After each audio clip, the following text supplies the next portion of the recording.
In this video, I'm about to show you horror movies with the most twisted endings, from smiling while he burns to trapped in someone else's body. Smiling while he burns. Movie name Midsommar. Begins with pure emotional devastation. Dani loses her entire family in a tragedy that leaves her mentally shattered. She clings to her distant boyfriend, Christian, who barely seems invested in the relationship anymore. When he and his friends plan a trip to a remote commune in Sweden, she joins them, hoping a change of scenery might repair something broken inside her. At first, the village feels peaceful. Bright flowers, white clothing, endless daylight. It looks like a dream. But slowly, the traditions start revealing something far darker. Outsiders witness the Testupa ritual, where elderly members willingly jump off a cliff to end their lives as part of the community cycle. As days pass, visitors begin disappearing. The rituals grow stranger. Dani, emotionally isolated from everyone except the commune, starts receiving comfort from the very people orchestrating the madness. And that emotional manipulation works. By the final ceremony, 9 human sacrifices are required to cleanse the community. 8 bodies are already prepared. One final choice remains. As the newly crowned May Queen, Dani must decide who fills the last spot. She chooses Christian. He is sewn inside a bear carcass and placed into a ceremonial temple. The structure is set on fire. He burns alive while she watches. At first, her face shows shock. Then something shifts. She smiles. It is belonging. The cold wins. And in a twisted way, Dani believes she has found family. We Were Never Alive. Movie name The Others. Takes place inside a dark mansion in 1945 on the island of Jersey. Grace Stewart lives there with her 2 children, Anne and Nicholas, who suffer from extreme sensitivity to sunlight. The house remains locked down at all times. Curtains closed. Doors sealed. Darkness everywhere. When 3 new servants arrive, the household routine begins to change. Strange noises echo through empty rooms. Footsteps are heard when no one is there. The children claim they see other people in the house. Grace becomes convinced their home is haunted. Tension rises as objects move and whispers fill the air. Grace grows paranoid. She believes intruders are trying to invade their lives. Even her husband briefly returns from the war in a quiet, unsettling appearance before disappearing again. Then the truth unfolds. Grace discovers that she and her children are not the victims of a haunting. They are the ghosts. Years earlier, driven by grief and isolation, she smothered her children and then took her own life. The people she believed were intruders were actually the living family now occupying the house. The servants knew all along. They were dead too. Their role was to help Grace accept reality. The ghosts were never being haunted. They were haunting. And once Grace accepts it, she chooses to remain in the house forever with her children. Crowned by the Devil. Movie name Hereditary. Begins like a family tragedy. Annie struggles with the death of her secretive mother. Her daughter Charlie behaves strangely, and her son Peter carries visible tension. The house feels wrong from the beginning, like something is waiting. As grief consumes the family, disturbing events begin stacking up. A sense of doom hangs over every scene. Annie discovers her mother was involved in a secret cult devoted to a demon named Paimon. The unraveling becomes brutal. Annie attempts to destroy a cursed notebook, but instead her husband Steve bursts into flames and dies instantly. Annie becomes possessed. Her movements turn unnatural. She chases Peter through the house in complete silence, crawling on walls and ceilings like something no longer human. In the attic, she uses piano wire to decapitate herself in one of the most horrifying scenes ever filmed. Peter, terrified and cornered, jumps from the window. His body crashes onto the ground. Silence follows. Then he rises again. But it is not Peter anymore. The cult gathers. Naked followers bow in a treehouse shrine. Paimon has finally taken the correct host.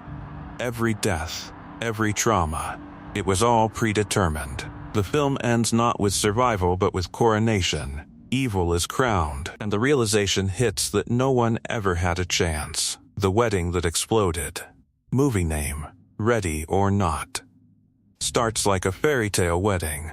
Grace marries into the wealthy Ladomas family, famous for their gaming empire. On her wedding night, she must participate in a traditional midnight game required of every new family member. She pulls a card from a mysterious puzzle box. It reads hide and seek. The mood shifts instantly. Instead of playful fun, the family arms themselves with crossbows and axes. They begin hunting her through the mansion. But then people start dying. Grace learns the horrifying truth. Generations ago, the family made a demonic pact. If they fail to sacrifice the bride before sunrise, they will all die. The hunt becomes desperate. Grace fights back. She survives traps, betrayals, and even her own husband turning against her. As dawn approaches, the family panics. When the sun finally rises and nothing happens, they assume the curse was nonsense. Then it begins. One by one, their bodies explode violently across the room. Blood covers the walls. Even her husband detonates mid-sentence. Grace stands alone, drenched in red, lighting a cigarette as police arrive. The curse was real, and she walks away alive. The 4-bullet mistake. Movie name, The Mist. Traps a small town inside a supernatural fog filled with deadly creatures. David and his young son take shelter in a supermarket along with other survivors. Inside the store, humanity begins collapsing. People argue, form factions. Some turn religious and preach doom. Others try to stay rational. Eventually, David decides to escape with a small group. They drive through the fog hoping to find safety. The fuel runs out. The car stops. The mist surrounds them completely. There are 5 people inside, 1 gun, 4 bullets. David believes the creatures are seconds away from tearing them apart. Convinced there is no hope, he makes a devastating decision. He uses the 4 bullets on the others, including his own son, believing he is sparing them from a worse fate. Moments later, the mist begins to clear. Military vehicles emerge. Soldiers are rescuing survivors and eliminating the creatures. Salvation was arriving. David falls to his knees screaming as he realizes rescue was minutes away. If he had waited just a little longer, everyone would have lived. Hope existed. He ended it too soon. Buried alive together. Movie name, Megan is Missing. Begins like a typical teen drama about friendship and social media. Megan is confident, rebellious, and constantly online. Her best friend Amy is shy, sheltered, and far more cautious. Everything shifts when Megan meets a boy online named Josh. He claims to be 17. He says his webcam is broken. He avoids meeting in public during the day. She craves attention and believes she is in control of the situation. One night she sneaks out to meet him behind a restaurant. She never comes back. The story turns darker as security footage shows an older man dragging her away. The tone changes from teenage drama to something disturbingly real. Amy tries to investigate on her own. She messages Josh. She pushes for answers. She believes she can outsmart whoever is behind the screen. Instead, she becomes the next target. The final act is brutal in its realism. Amy is captured and forced to record disturbing videos. Josh promises to let her go if she gets inside a large plastic barrel. She hesitates. Then he opens it. Inside is Megan's decomposing body. The horror does not cut away. Amy is forced into the same barrel while still alive. The lid closes. The screen later shows the barrel being buried underground. There is no rescue, no last-minute miracle, just suffocation and darkness. Evil pressed rewind. Movie name, Funny Games. Starts as a quiet family vacation. George, Anna, and their young son Georgie arrive at their lakeside house expecting peace. Instead, 2 young men named Peter and Paul show up asking for eggs. Within minutes, tension replaces comfort. They break George's leg with a golf club and hold the family hostage inside their own home. What makes the story different is how the villains treat everything like entertainment. They joke. They make pop culture references. They speak directly to the audience as if we are part of their sick game. It becomes clear they are not motivated by money or revenge. They simply enjoy cruelty. The son is shot. The father is beaten. The mother is humiliated and psychologically tortured. At one point, Anna manages to grab a shotgun and kills one of the attackers. Then Paul calmly picks up a television remote. He presses rewind. The scene literally reverses. Time moves backward. The gunshot never happened. The escape attempt is erased. The killers regain control as if reality itself bends to their will. By the end, George is dead and Anna is thrown into the lake tied up, left to drown. The two men sail away casually, already planning to repeat the same nightmare at another house. The twist is not just that evil wins, it is that the film denies the audience any satisfaction of resistance. It simply continues. The Mirror That Ate Her. Movie name, Mirrors. Follows Ben, a former detective trying to rebuild his life after personal failure. He takes a job as a night guard at an abandoned department store filled wall to wall with mirrors. At first, the reflections seem harmless. Then they begin moving on their own. Ben realizes something is living inside the glass. One of the most shocking moments involves his sister Angela. She stands in her bathroom looking at her reflection. Suddenly, the mirror version of her refuses to copy her movements. It stares back independently. Without warning, the reflection grabs its own jaw and slowly rips it open. In the real world, Angela's mouth tears apart in the exact same way. She dies screaming on the bathroom floor. Ben discovers the name Esker connected to the mirrors. He learns about a girl once confined to a room lined entirely with mirrors to trap a demonic entity. The entity now uses reflections as gateways. In the final confrontation, Ben believes he has destroyed the demon. Fire spreads. The building collapses. He walks outside, seemingly victorious. But something feels wrong. People ignore him. Police do not respond to him.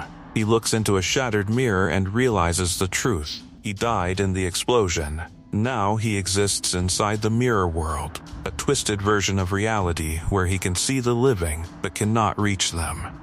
The secret that killed the cult. Movie name, Martyrs. Relentless from the beginning, Lucy escapes from a facility where she was tortured as a child. She grows up haunted by trauma and convinced that a normal-looking family is responsible for her suffering. Years later, she invades their home and kills them all. At first it seems like revenge. But then Anna, her only friend, discovers a hidden underground chamber. Lucy was right. A secret cult exists. They believe that through extreme suffering, a person can transcend and glimpse the afterlife. They call these victims martyrs. Lucy cannot survive her guilt and ends her own life. Anna becomes the next experiment. What follows is nearly unbearable. Anna is beaten, starved, and systematically broken down. The cult members observe her like scientists waiting for a breakthrough. Eventually, Anna reaches a state beyond pain. Her expression changes. She appears almost peaceful. The cult leader, Mademoiselle, leans close and asks what she sees beyond death. Anna whispers something into her ear. The audience never hears it. Mademoiselle steps away quietly. She tells her followers to keep doubting. Then she locks herself in a bathroom and takes her own life with a shotgun. The secret dies with her. The cult's entire purpose collapses in silence. Whether Anna saw paradise or nothing at all remains unknown, trapped in someone else's body. Movie name, The Skeleton Key, centers on Caroline Ellis, a hospice nurse who accepts a job caring for a paralyzed man named Ben in an isolated Louisiana plantation home. His wife Violet seems fragile but strangely controlling. Caroline discovers hidden rooms in the attic filled with hoodoo artifacts. She learns about two former servants, Mama Cecile and Papa Justify, who were accused of witchcraft decades earlier. The deeper she investigates, the more she believes supernatural forces caused Ben's condition. She attempts protection rituals using brick dust and sacred circles. In the final confrontation, she traps Violet inside a ritual circle and believes she has won. But she misunderstands the rules. During the struggle, Caroline becomes trapped inside the circle herself. The ritual completes. Her soul is ripped from her body and forced into Violet's elderly frame. Violet, who is actually Mama Cecile inhabiting that body, now takes over Caroline's young body. Luke, the family lawyer, is revealed to be possessed by Papa Justify. Caroline is left trapped inside a paralyzed body, unable to speak or move, while the two spirits continue their cycle searching for new victims. The curse never ends. Belief keeps it alive. And the final image makes it clear that the plantation will claim someone else soon. Like, share, and subscribe for more videos.